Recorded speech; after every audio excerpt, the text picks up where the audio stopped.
Napuntahan na natin ang Bridgetown. Dito ay na-unveil na itong The Victor Wall, merong The Mercato at higit sa lahat mga ongoing developments. At itong mga developments naman ay malapit sila dito sa Marikina River. So dito sa part na to ay nagkaroon ng dredging para mas lumalim at lumawak para mag-improve yung flow ng tubig. So meron na rin ginawang dikit. So kukumustahin natin tong area na to dahil nung bagyo, inaabutan daw ng baha. Itong sa dike na yan, lumalampas, umaabot pa dito sa bahay yan. Halos natapos na rin yung dredging, tapos yung dike sa kabila ay natapos na rin. Yan. So malapit na siya dyan sa Ortigas Bridge.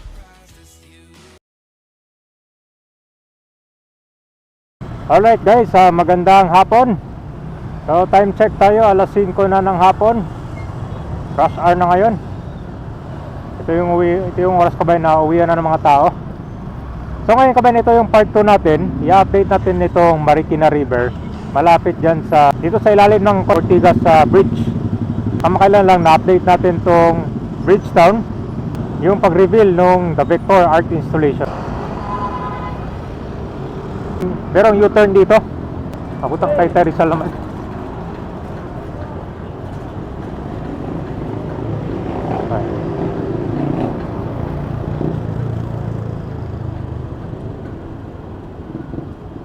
Yun, pag ganitong oras, marami na mga tao dito. Yung pasyalan. Napakahaba pala dito. Update muna natin itong Marikina River dyan sa dulo. Years na? Bago lang pala. Bago lang. May 2 years na ba? Hindi lang. Ha? So dati na nung wala pa tong dike. Hindi ganito yan. Wala ito. Wala pa to. So kumbaga itong lupa diretso na dyan sa mga kabayan agad. Yes. So kumusta? So yung bagyo dati Hanggang doon. Sa bubong. hanggang dyan sa bubong yung bahay mo? Kasi Taas lubog pala. ang bahay. Basta ito hanggang basta kapantay ng Kapantay dyan. Kasi mababa kasi yung dyan. So nung bagyo yung Ondoy ma'am, halos lubog itong mga bahay dyan. Oo, Ondoy. Tapos nung isa lang, ano ba yung Ulysses ba yun? Ulysses, bago lang yun. Yung may Christie, di naharing to pero hindi naman hanggang doon na lang. Hanggang doon sa may hagdanan doon. So kumbaga ang mangyari pala, itong tubig dati pumapasok. Pero ngayon meron ng dike, hindi na siya pumapasok yung tubig ma'am. Pumapasok pa rin pero ito hindi to parang binabaha pa rin ba itong ito hindi? Binabaha pa rin sir dito? Itong simento? So ibig sabihin umabot yung tubig pala dito ma'am. Mataas pa rin pala. Ayan pala kabayan na. So at least hindi na siya ganun kalala dati. Kasi itong dike, bagong gawa lang din. So bukod sa dike, boulevard na rin na pasyalan. Ayan. Pero pa lang, ganyan sa dulo. Yun sa kabila mang bagong gawa yan, di ba? Bago pa lang din yan, ganyan din yan dito. Ganon din siya, dike boulevard din. Hindi, sa kabila, ugong yan Ugong na. Tapos, Talbos. pechay, spinach, talong, malunggay. Ilang araw yan bago ma-harvest? Ha? Kung iba, 25 dinis lang.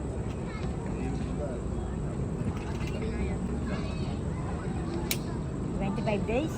Dali lang yan? Pwede yun. Araw. Hindi na pwede yung taot. Ilang araw yan, tumutubo na kaya lang hindi mo pa pwedeng kunin. Malamang pag pwede nang kunin sir. Malalapan yung dahon. Yung malakad nila. Tulad mo.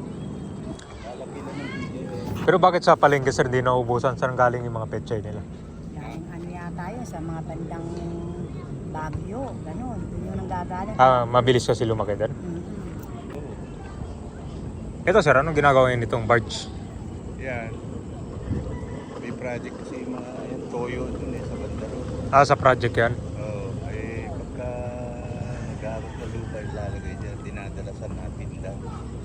Pero mukhang hindi makagalaw to kasi mababa yung tubig. Galaw na, nihila yan. Ay, nihila lang.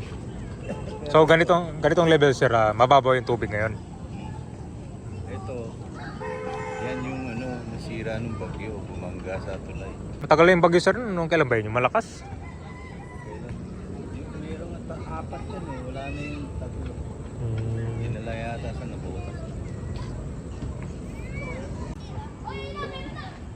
Pantay dito. So dito, bahay dyan, di madanan.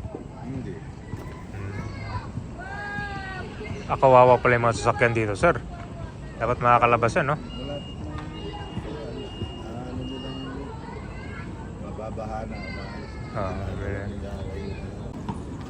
Alright, so punta tayo kabayan dyan lahat sa Ortigas Bridge. Malaki na yung pagbabago. Naabutan natin dati, nagkaroon ng dredging dito sa river.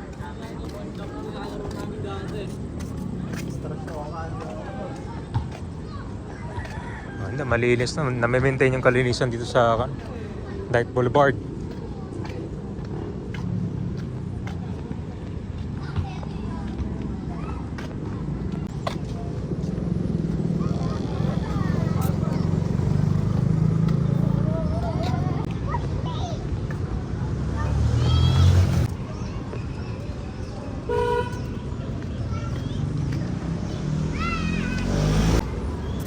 Ayan, so meron palang hagdan dito papunta sa basketball court.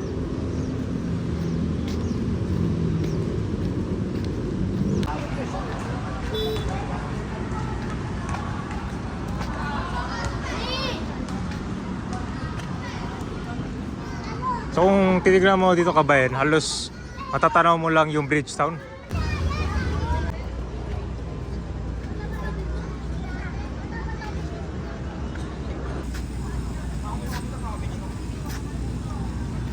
Puno pala dito ng mga manukan dito sa baba.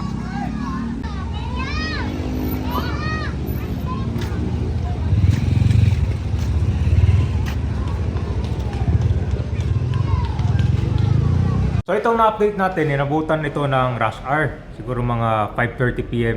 Ngayon itong Marikina River, malaki yung pagbabago. Dahil dati nung napupuntahan ko to, wala pa siyang dike, so apektado talaga yung mga bayan na malapit. Okay, sa kanan, ito lang po yung Bridgetown. Ito naman yung C5 corner Ortigas Avenue. So dito matatanaw mo yung traffic mo, pulang-pula yung kalsada. Lalo na yung papuntang C5. Good news dahil pinakuha natin na balita na yung MRT Line 4 ay target nilang i-construct sa 2025. So malaking tulong to dahil simula sa EDSA Ortigas Avenue pupunta ka ng Taytay. Sasakay ka ng train. Yan, maramdaman mo talaga yung traffic dito lalo na sa mga araw-araw na nagko-commute at dumadaan dito sa Ortigas Avenue.